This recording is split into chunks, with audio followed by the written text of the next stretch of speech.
भक्तजनों,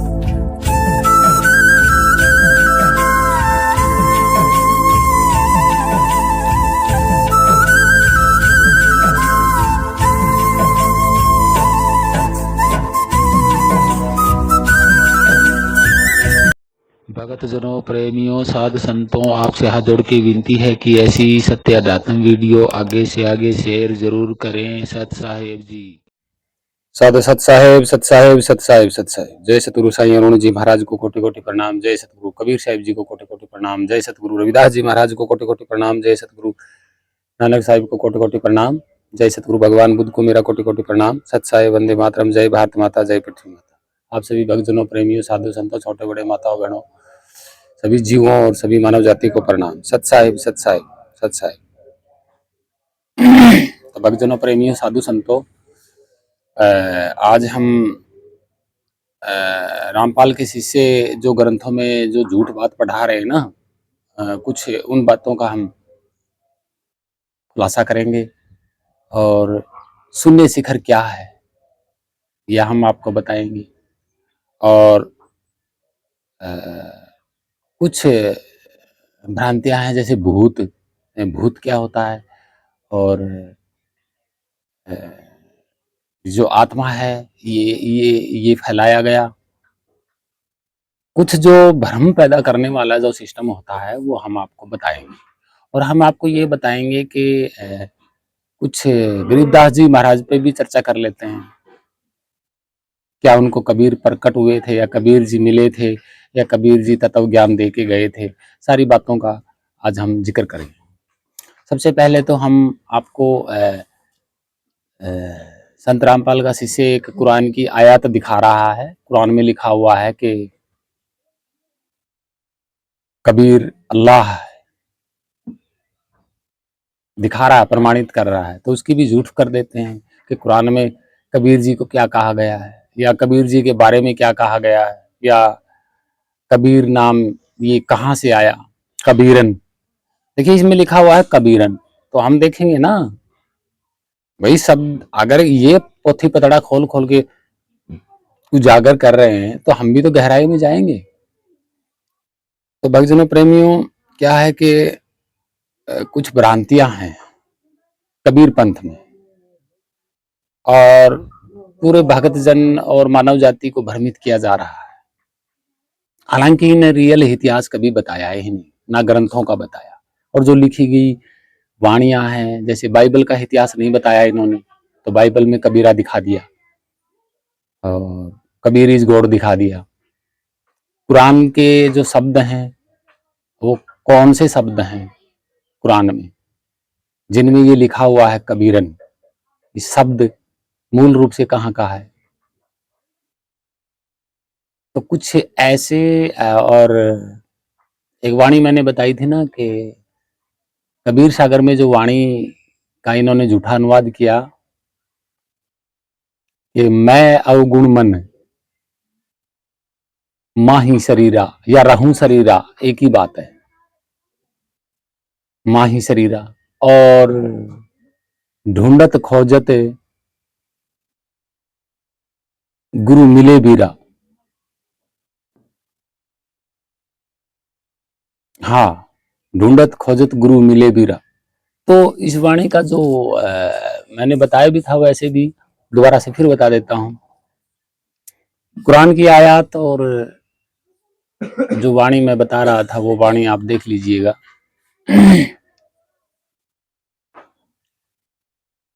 तो आप ये जानिए कि आप पहले इसको पढ़ो अच्छी तरह से, फिर मैं अर्थ समझाऊंगा इनके सारे। और इन संत रामपाल के जो शिष्य हैं, जो शब्दों का झूठा जो अनुवाद करके बताते हैं, ये सिर्फ मूल रूप से भ्रांति फैलाने के लिए, क्योंकि इनको पता नहीं है। जैसा इनके गुरु ने बता दिया वैसा ही आगे फैला रहे हैं। तो हम बहुत सारी बातों का वो करेंगे, आप देखिए और पूरी तरह समझिए कहाँ से क्या शुरुआत हुआ है।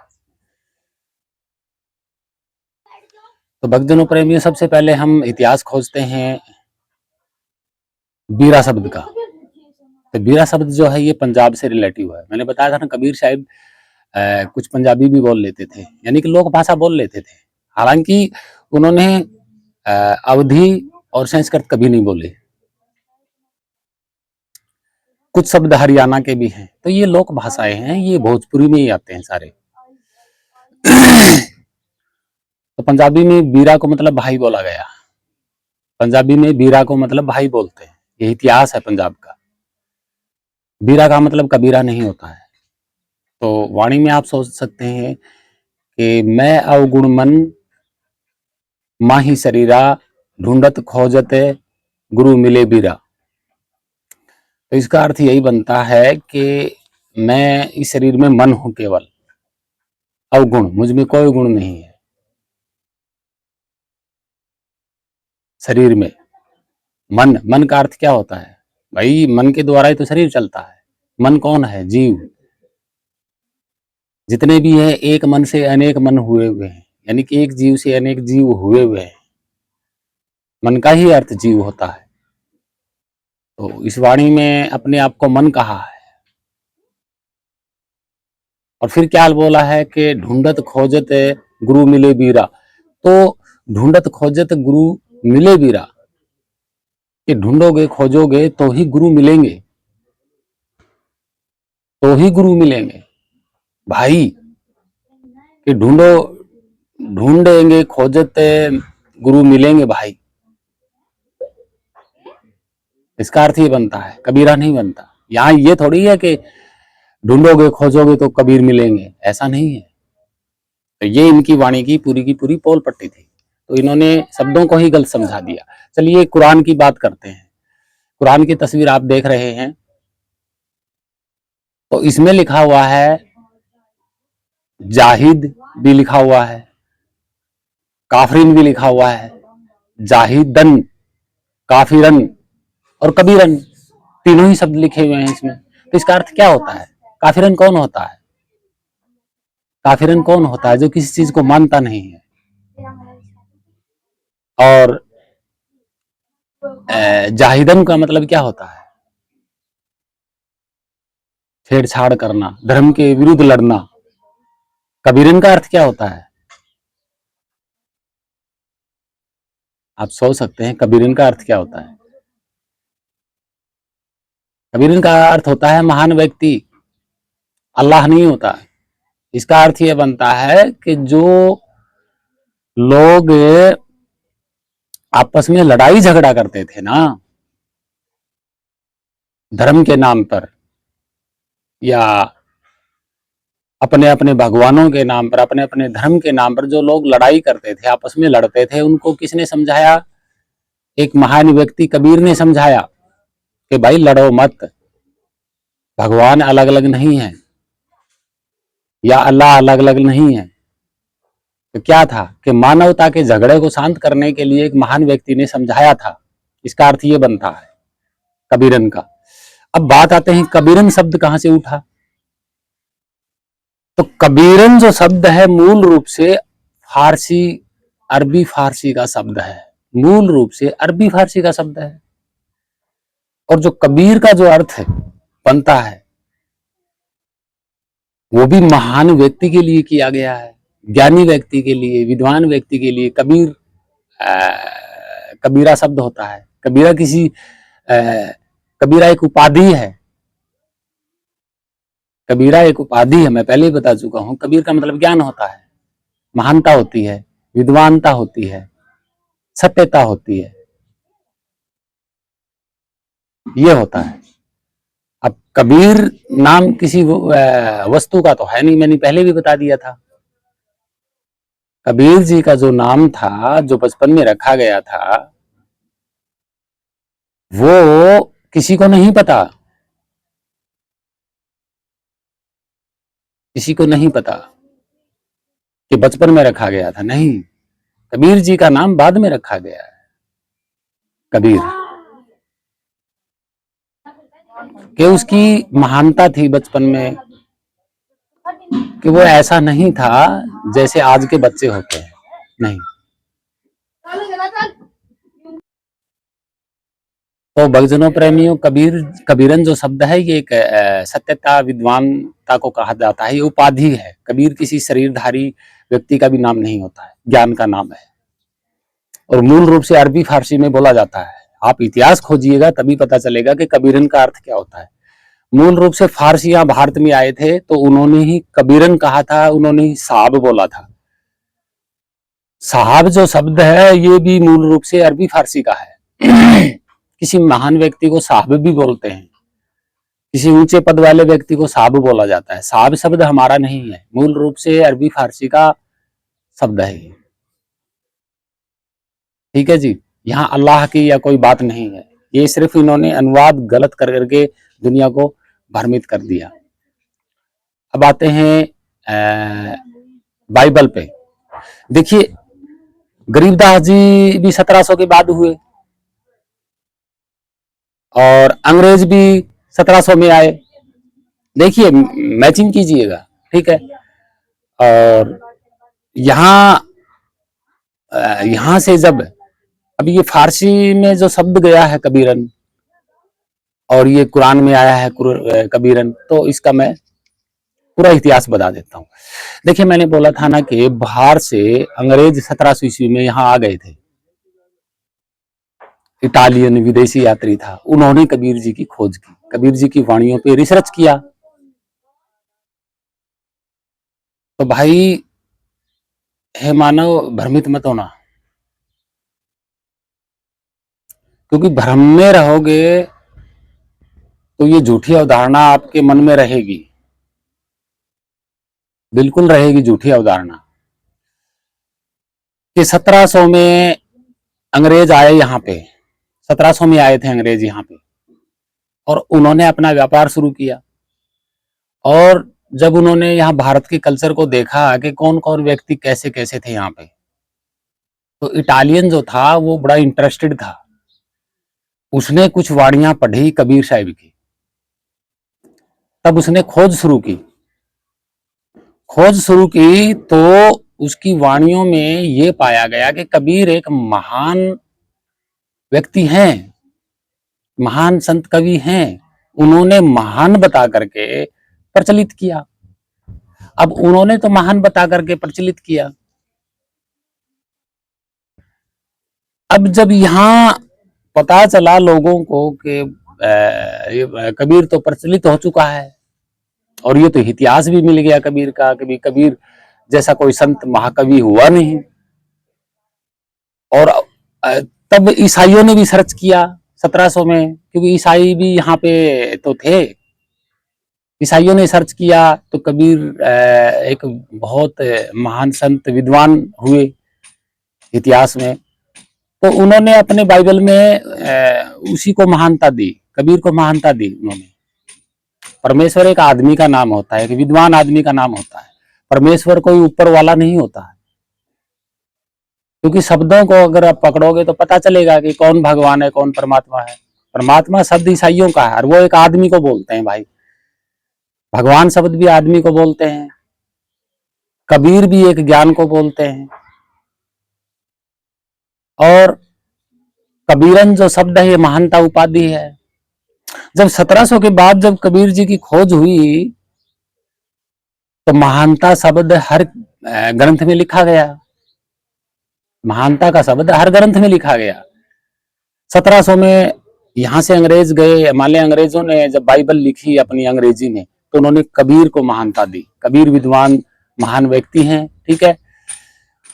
और जब कुरान खिलजी यहाँ 1200 ईस्वी में जब खिलजी का इस्लाम आया भारत में, तो उसके वंशज ने भी देखा कि कबीर एक बहुत महान व्यक्ति हैं, तो उन्होंने भी कुरान में ये बात कही। और जब फारसी वाले तो थे यहाँ पे, मूल फारसी का शब्द तो है ही इस्लाम,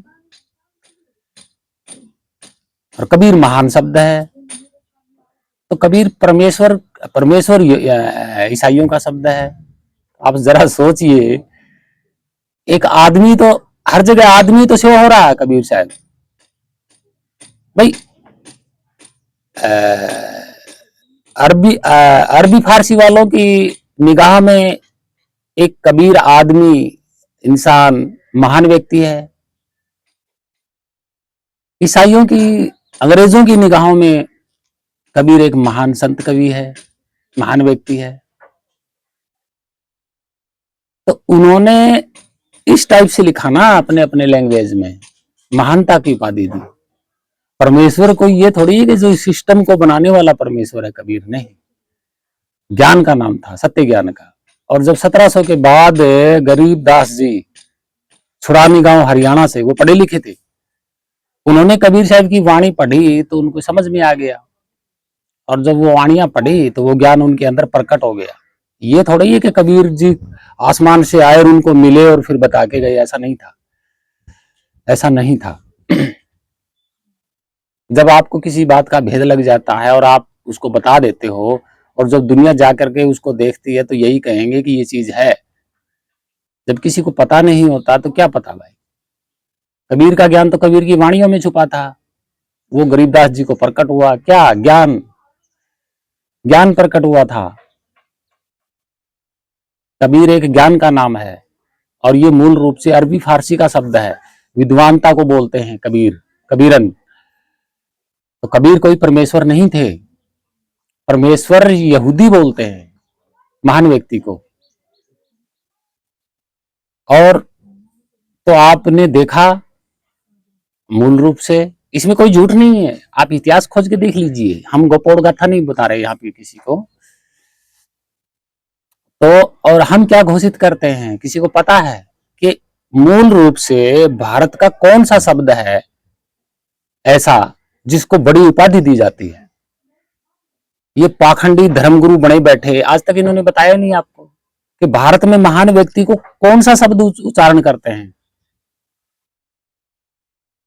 भाई भगवान कहेंगे तो ये तो विद्वान का है, व्यक्ति का नाम है जो भगवान बुद्ध को दिया गया था। परमेश्वर कहेंगे तो यहूदियों का नाम है। कबीरन कहेंगे तो मूल रूप से फारसियों का शब्द है, अरबी फारसियों का। भारत के अगर कोई महान व्यक्ति है, अगर भारत के शब्दों से पुकारोगे तो क्या कहोगे? भगवान, आदि देव, या देवों के देव, या महान, या महा, ये शब्द होते हैं। किसी आदमी को जब महानता में देते हैं, जब किसी को उपाधि देते हैं, और ये कोई प्रकट नहीं होते आसमान से। भाई समझो इस बात को। चलिए कोई बात नहीं, आगे और बात करते हैं। ये तो थी इनकी गपोड़ गाथा, ठीक है। तो भक्तजनों प्रेमियों, ये तो थी ऐतिहासिक मूल रूप की बात, ठीक है। आगे हम सुनने की बात करते हैं कि शून्य शिखर पे तकिया हमारा। तो शून्य शिखर का मतलब क्या होता है? शून्य के ऊपर, ऊपर का मतलब क्या होता है? अंतिम, अंतिम होता है। ऊपर का मतलब अंतिम होता है, उससे ऊपर कुछ होता ही नहीं है। भारत के मूल शब्दों को जब हम खोज करते हैं, भारत के मूल शब्दों की जब हम खोज करते हैं, तो शून्य का मतलब होता है जहां कुछ नहीं होता है, ठीक है। ऊपर कौन होता है? लास्ट वाला। तो यही तो हमने बताया है कि ये जो आकाश है, अंतिम ब्रह्मांड है, इसका अंतिम जो स्वरूप है वो शब्द स्वरूप है। पर का मतलब लास्ट होता है।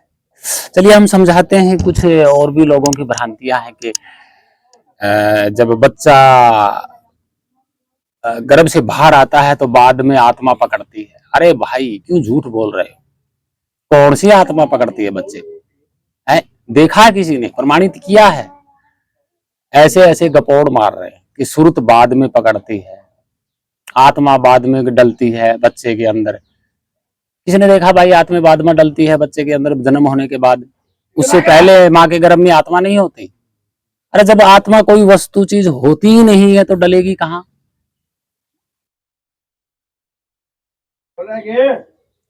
भाई जब बच्चा माँ के गर्भ में होता है तो वो जिंदा होता है, ठीक है। जिंदा होता है। जिंदा कौन है? ये मन आदि अनादि काल से जिंदा है। ये किसको भूला हुआ है? जहां से ये प्रकट हुआ था, अपने स्वरूप को भूला हुआ है। बाद में कोई नहीं पकड़ता है।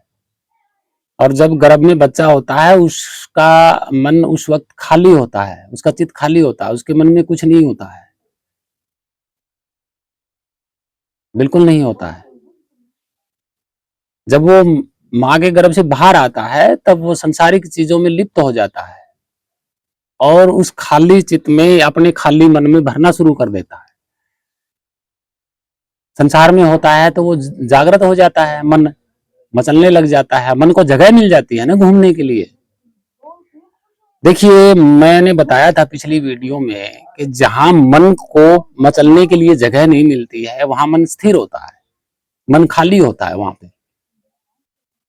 तो ऐसे ही गर्भ में होता है कि बच्चे का मन खाली होता है, वहां मन इधर उधर मचलने के लिए जगह नहीं होती है, क्योंकि आंखों के जरिए मन काम करता है, ध्यान के जरिए मन काम करता है, कान के जरिए मन काम करता है, सांस के जरिए मन काम करता है। और जब ये बच्चा गर्भ से बाहर आता है तो उसके कान भी काम करने लग जाते हैं, आंखें भी काम करने लग जाती है, नाक भी काम करने लग जाते हैं, मुंह भी काम करने लग जाता है, पूरा शरीर ही काम करने लग जाता है बच्चे का। तो हर एक चीज से रिलेटिव है ये मन। तो मचलेगा मन, भूख भी लगेगी बच्चे को, प्यास भी लगेगी, रोएगा भी, फिर आंखें खुलेंगी तो दौड़ दौड़ के मन फिर वो शुरू हो जाएगा। यही तो खेल है मन का। तो भक्तजनों, प्रेमियों, शून्य शिखर का मतलब यही होता है। अनंत इस सिस्टम का आखिरी जो छोर है, लास्ट में, वो होता है शब्द स्वरूप, और उसी का स्वरूप आप हो, ये मन।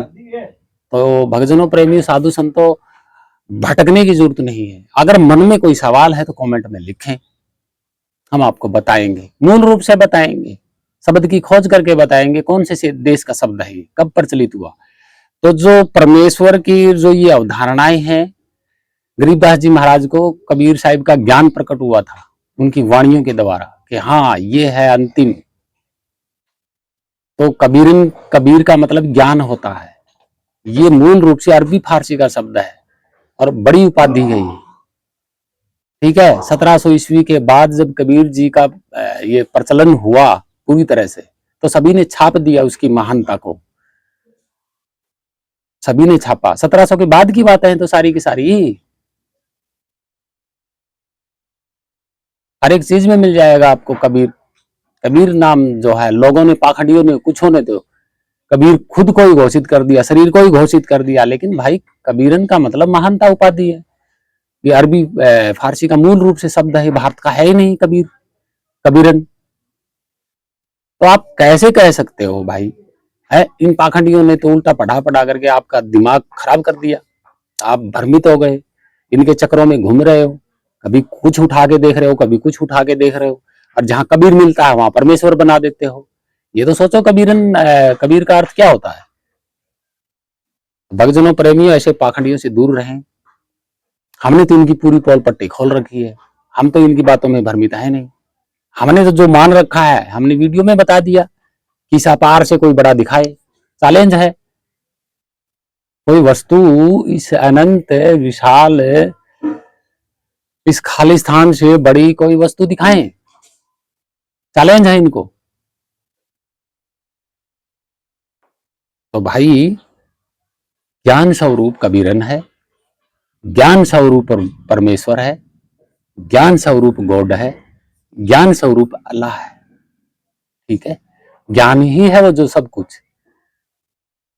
जब आपको अंतिम समय, अंतिम लक्ष्य से उस ज्ञान के अंतिम छोर तक पहुंच जाओगे तो उसके अलावा कोई और है ही नहीं। यही तो है वो सत्य। इन पाखंडियों ने कुछ और बना दिया। तो भक्तजनों, प्रेमी, भ्रमित होने की जरूरत नहीं है। हमने अंतिम बात बताई है आपको, इसमें कोई झूठ नहीं है। यह ऐतिहासिक सत्य है, प्रमाण है। आप इतिहास को ढूंढिए, शब्दों की खोज कीजिए। तो आप सभी को प्रणाम। भ्रमित होने की जरूरत नहीं है। भक्तजनों, मानव जाति, मेरे यहाँ कोई भेदभाव नहीं है। मेरे लिए सभी मानव, सभी जीव समान है, क्योंकि हमने जान लिया है ये सब घट में वो ही एक अंतिम खाली स्थान है, और वो खाली स्थान स्वयं में ही अपने आप में है, उसको बनाया नहीं किसी ने। उसी का स्वरूप अंदर भी है, बाहर भी है, और वो है शब्द स्वरूप, अपने आप में मस्त रहता है, एक रस एक लगन। मन ही जीव है, भ्रमित होने की जरूरत नहीं है।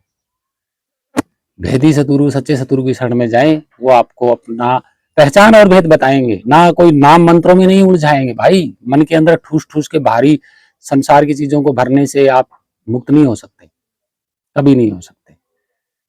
वो आपको पहले खाली करेंगे, फिर पहचान भेद बताएंगे, और वो पहचान भेद ही जो है वो आपका स्वरूप है, जो इस संसार के बनने से पहले का था, शुरुआती दौर का था, सुरत सकल। तो सच्चे सतगुरु की शरण में जाएं। आप सभी को प्रणाम। सत साहिब, वंदे मातरम, जय भारत माता, जय पृथ्वी माता। सत साहिब, सत साहिब, सत्य मार्ग पर जरूर चलें। नमो बुद्धाय, भगवान बुद्ध को, कबीर साहिब को प्रणाम, साईं अरुण जी महाराज को प्रणाम। सत साहिब।